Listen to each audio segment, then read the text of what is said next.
This is Optimal Health Daily, episode 1994. How will an exercise holiday impact your fitness? By Emma Hogan of lesmills.com. And I'm your host and narrator, Dr. Neil Malik. Hey there, happy Wednesday, and welcome back to Optimal Health Daily, where I read to you from popular health and fitness blogs to help you optimize your health and always include a bit of my commentary at the end. Now, it is Wednesday, and like I did all of last year and will continue to do, I like to share a little bit of inspiration with you on Wednesdays. That's because for many of us, Wednesday represents the middle of the week, and we may need that little extra push to get us through the last couple of days until the weekend. So with that, here's our inspiration for today. Quote, "Movement motivates." Chris Hemsworth. And what's great about that quote is that it perfectly applies to today's topic, this idea of an exercise holiday. So with that, let's get to today's post and start optimizing your life. How will an exercise holiday impact your fitness? By Emma Hogan of lesmills.com. If you're a regular exerciser and had holiday plans, chances are you fit into one of two groups. You are either looking forward to a relaxing break from routine, or were worried that your fitness would plateau if you didn't get your regular workouts in. Here's what you need to know. Dr. Ginger Gottschall is an expert in the development of sustainable and effective exercise regimens, and she says it's definitely okay to take a break from exercise. In fact, she recommends everyone have at least one off day a week, and that you enjoy a break from your regular exercise routine during vacations. She says, quote, "Spending 3 or 4 non-consecutive weeks per year doing less training can be refreshing. A break from exercise prevents injury by allowing the working muscles to rebuild and prepare for future training. It also gives you time to relax and refocus, and this can make you appreciate the positive feelings associated with training." End quote.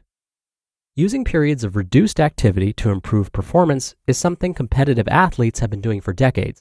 And while most of us are not professional athletes, paying heed to the idea of athletic periodization and sports tapering can pay off. Classic athletic periodization involves phases of exercise that shift between high volume, low intensity and low volume, high intensity. The aim is to maximize performance without the risk of overtraining. Sports tapering is something athletes do prior to a competition or event. This short reduction in training load is designed to limit fatigue for the big event while maintaining fitness effects. The internet is littered with lots of periodization formulas and tapering specifications. It is a complex science, and while there has been plenty of research in the area, it seems it's so highly individualized that there's no one recipe for success. What is clear, though, is that periods of reduced exercise load and intensity can be advantageous. However, since one of the critical factors in exercise adherence is consistency, it's not ideal to regularly take more than 1 day off per week. This is particularly important for novice exercisers. If you're new to exercise, it's a good idea to spend the first 10 to 12 weeks committed to regular exercise in order to develop a routine. Once you have a sound routine under your belt and you exercise between 4 to 6 times a week, taking a week off could be good for your mind, and it shouldn't affect your fitness either. Do you need a break from exercise?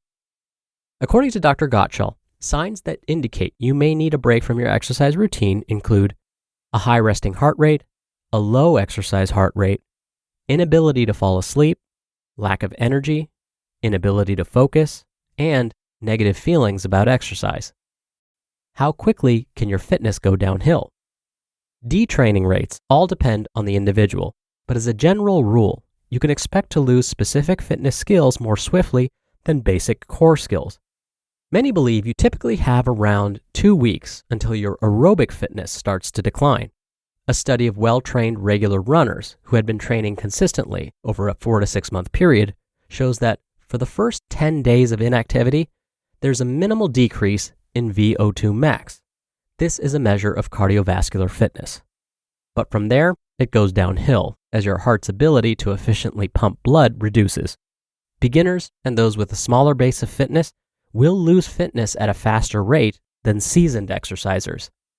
How quickly fitness reduces varies from person to person, but you can expect to notice some changes within 2 weeks. One study showed that after 2 weeks of not running, VO2 max, again, a measure of cardiovascular fitness, decreased by 6%. By 11 weeks, it dropped as low as 25%. This was backed up by another study of endurance athletes, which showed a 20% decrease in VO2 max after 4 weeks of inactivity. For a long time, we've thought strength is less likely to be affected by an exercise holiday, but recent research has called this into question. A 2015 Danish study showed you can lose muscle mass within 2 weeks, and the younger you are, the bigger the impact. The more muscle mass you have, the more you can lose. When we asked Bryce Hastings, Les Mills' head of research, about the value of exercise holidays, he said it all depends on the individual. But if you're hanging out for a holiday, chances are your body could probably do with some rest. He explains, quote, "Regular, everyday exercisers are notorious for not taking breaks from endless exercise. They establish a routine, which is great, and they religiously stick to it, potentially adding to the load when a new fitness class or training innovation comes along. Chances are, their body doesn't need a fresh new training innovation. It may well need a rest." End quote. Bryce says the holiday period can be a great time to take a break and then reset your regular exercise routine, but he advises against taking a break from physical activity altogether. You could factor in regular walks and even squeeze in the odd workout. A word of warning though, while a week away from your regular workout schedule will have little detrimental effect on your fitness level, it might not feel that way. You can expect your first workout back to feel tougher than usual, but chances are it's all in your mind. So don't be put off. And whatever you do, beware of holiday creep. Aim to get back into a regular workout regimen as soon as your vacation ends. What if you don't have a holiday on the horizon? Even if you're not planning a vacation, Gottschall says you still need to give your body the break it deserves. She says, quote, "We rarely talk about the risks of too much exercise because the majority of people do not do enough. But there's a fine line between exercise that produces health benefits and exercise that can actually cause health detriments." End quote. She believes everyone should employ one strict rule, having one full day without planned exercise every week. No question. No short runs. No yoga. No express class. You need 2 sleep cycles without training. Sure, you could still walk your dog or enjoy an evening stroll, but nothing that requires intensity above 65% of your VO2 max, or may lead to potential muscle soreness. According to Gottschall, you need this full day per week to recover both physically and mentally. You just listened to the post titled, "How Will an Exercise Holiday Impact Your Fitness?" by Emma Hogan of lesmills.com. Dr. Neil here for my commentary. I love reading articles from lesmills.com because they mention actual published studies whenever they make a health claim. This is so important, otherwise we may end up spreading inaccurate information. And when today's author, Emma, was sharing some of the common signs and symptoms of needing a break from exercise, I could relate to all of them. I've definitely been there. But 2 of them really jumped out at me: fatigue and difficulty falling asleep. Now, the fatigue one seems obvious, right? But for me, feeling tired can be misleading. Sometimes my brain is fatigued because I've been at my desk all day grading papers. But that can easily be misinterpreted as physical fatigue. But as we know, those 2 are very different. For me, I know my body is actually fatigued when I'll be starting my usual warm-up and my body is telling me already that it wants to quit. When that happens, I usually just finish my warm-up, do some stretches, and call it a day. I've learned it's not worth pushing my body at that point. I may get injured, or it may make it harder for me to fall asleep later that night. You would think that more training would make it easier to fall asleep at night, right?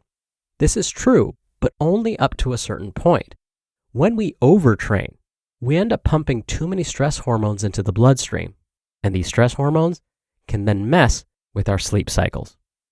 All right, that'll do it for another edition of Optimal Health Daily. Thank you so much for listening, and I'll be back here tomorrow as usual, where your optimal life awaits.